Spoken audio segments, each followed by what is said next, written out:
et très désirable les regards qui nous façonnent. Bonjour à tous et à toutes. Bienvenue dans notre podcast Entre Regards. Les podcasts où on explore la façon dont la société, les émotions et les idées s'entremêlent. Aujourd'hui, on parle d'un sujet qui semble léger, mais qui cache beaucoup de douleur et de complexité, et très désirable pour la société. Pourquoi ce besoin d'être aimé, admiré, validé? Et surtout, que se passe-t-il quand ce désir devient impressionne? Pour en parler, nous avons aujourd'hui deux invités passionnantes. La docteure Laura Alvarez, psychologue sociale, professeure à l'Université de Lyon, et Majo Quintero, sociologue et chercheuse sur les répressions du genre et du corps dans la société contemporaine. Bonjour à toutes les deux. Bonjour Oscar, bonjour Majo, très heureux d'être ici.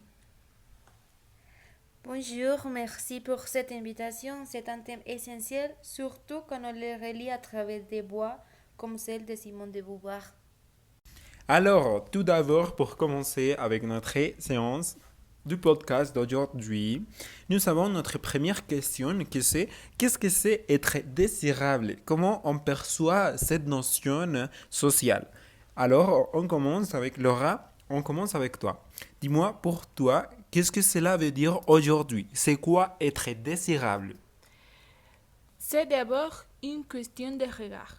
Être désirable, c'est exister dans les regards de l'autre, souvent avant même d'exister pour soi. On n'est pas désirable, on le devient, parce que la société décide ce qu'il est encore jeune, mince, souriant, disponible. Mais cette définition du désir n'est pas neutre. Elle est genrée. Elle s'impose beaucoup plus fortement aux femmes. Oui, je suis totalement d'accord. Et toi, Maro, qu'est-ce que tu penses? Oui, et c'est exactement ce qu'écrivait Beauvoir dans La fin rompue.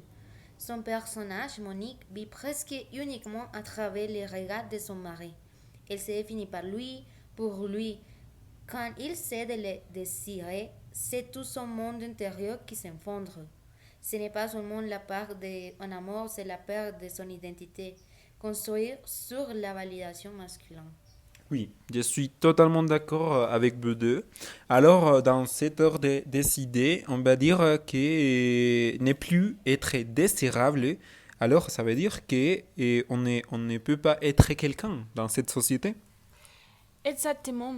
Et c'est tragique parce que cela montre à quel point la société a lié les sentiments de valeur personnelle à la désirabilité. Bon, on continue dans notre deuxième partie et on va parler de la pression du regard social. Ok? Pour commencer avec ce sujet, et Maro, je sais que tu travailles sur la question du travail social.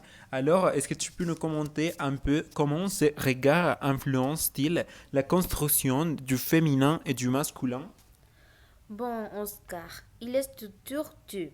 Pour les femmes, les valeurs est souvent liées à la beauté, la douceur, la disponibilité émotionnelle. Pour les hommes, c'est la réussite, la puissance et la confiance. Mais dans les deux cas, ce sont des modèles imposés.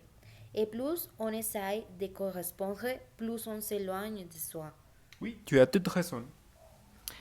Ce que Beauvoir avait parfaitement compris, c'est que cette dépendance au regard de l'autre n'est pas naturelle. C'est une construction sociale. Dans la fin rompue, Monique ne vit pas seulement une crise amoureuse, elle vit une crise existentielle. Que reste-t-il de moi quand je ne suis plus aimée?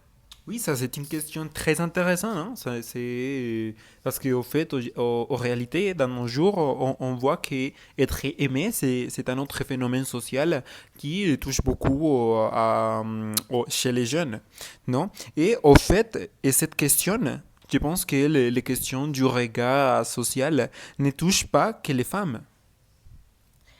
Non, mais elle est beaucoup plus intériorisée chez elle. La fonction socialisée de l'enfance à plaire, être aimable, être belle, alors que les hommes sont socialisés à agir, diriger, conquérir. Cela crée un déséquilibre dans la manière dont on se perçoit. Aussi, et c'est renforcé aujourd'hui par les réseaux sociaux, où chacun met en scène sa version désirable. Les corps deviennent un produit, les visages une marque, la vie une vitrine, mais derrière la performance, il y a beaucoup de solitude. Bon, finalement, on y va avec notre troisième sujet qu'on va toucher aujourd'hui dans cette émission et on va parler un peu des conséquences et des résistances. Est-ce qu'il y a une manière de sortir de ce phénomène social? Pour ça, je te pose la question, Laura, est-ce que tu peux nous commenter un peu que reproduit cette pression du désir sur la santé mentale et la vie sociale? Oui, beaucoup d'angoisse. Les gens, surtout les jeunes femmes, vivent avec le peur constant de ne pas être assez beau, assez mince, assez aimé. Et cela même a un sentiment d'invisibilité, voire de honte. Oui, je suis totalement d'accord. Être aimé, c'est aussi un autre phénomène social très, bon, très difficile, hein, qu'on essaie toujours à réussir, mais bon. Et toi, Marjo, qu'est-ce que tu penses? Bon, dans le cas de la fin rompue, et spécifiquement dans le cas de Monique, cette honte devient une déchirure. Elle s'effondre parce qu'elle réalise que toute sa vie a été construite autour du regard de l'autre. C'est ça la rupture, non? Non seulement la rupture amoureuse, mais la rupture intérieure entre ce qu'elle est et ce qu'elle croyait être. Oui, je suis totalement d'accord. Et c'est fort en fait, parce que bon, parfois on pense et on croit une chose, mais en réalité c'est une autre et totalement différente. Mais maintenant, je vous pose la question à vous deux. Et est-ce qu'il y a une solution? Est-ce qu'il y a une manière de résister à ces regards? Oui, c'est ça. En apprenant à se reconnaître soi-même avant de chercher la reconnaissance. En se posant la question, qu'est-ce que je veux être indépendamment de ce que l'on attend de moi? Oui, je suis d'accord, hein. Je pense que le premier pas, c'est se reconnaître à soi-même pour pouvoir construire après une identité sociale. Et toi, Mario, qu'est-ce que tu en penses? Oui, si on redéfinit les mots désir, le vrai désir, ce n'est pas plaire à tout le monde. C'est très vivant, curieux, en lien avec soi et les autres. Oui, totalement d'accord. Et finalement, nous sommes arrivés à la fin du podcast de cette émission. Et maintenant, je vais vous remercier. Alors, merci beaucoup à toutes les deux pour cette conversation si riche. On retient que le désir n'est pas un miroir à séduire, mais une force à comprendre. Oui, exactement. Être désirable, ce n'est pas appartenir au regard des autres. C'est se réapproprier les siens. Et peut-être, comme vous l'aurez dit, c'est devenir sujet plutôt qu'un objet du désir. Oui, exactement. C'est le son de la vie.